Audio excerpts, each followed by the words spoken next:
And tomorrow's a new day. There's always something happening tomorrow. There might be something nasty, there might be something nice.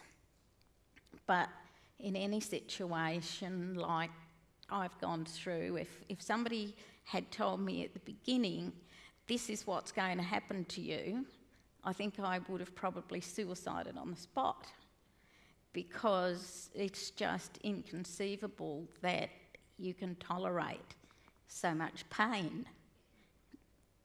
But one moment at a time, 1 minute at a time, it's very much like eating an elephant. One meal at a time, it's not too long before the whole elephant's gone. But if that whole elephant's on your plate in one go, it's probably going to fall on you and squash you. Can you give us some insight into how you arrived at the position you're at today? Because I want to know whether there are any light bulb moments, or were there any events that changed you from being that angry, vengeful father? Look, I think it was a series of little events. Going to work in prison with an ulterior motive initially.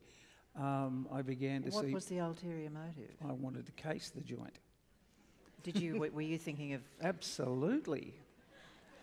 So I met some of the guys in prison, and you know, there's not a hell of a lot of difference between the guys in prison and us. As a matter of fact, some of the reasons we're not in prison, we didn't get caught. They did. And you start to get an insight into humanity as a whole.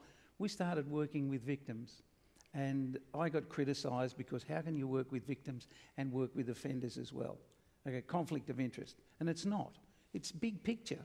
And if we're going to try and solve a problem, and the problem grew for me as I spent the time both with victims and offenders, you see the big picture.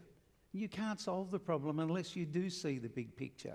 And there's a lot we can do from, rather than an exclusive approach, looking at an inclusive approach to some of the work. But again, I had to move away. I hated the word victim, and I'll talk to you about letting go of hate.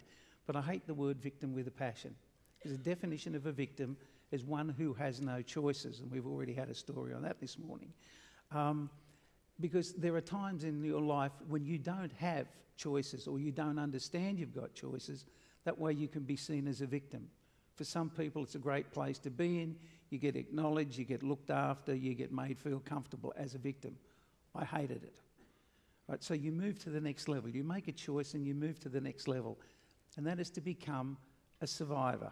That's someone who's getting on with their life in spite of some tragedy or loss or something has gone wrong. And you get on, but you're carrying a bag of anchors.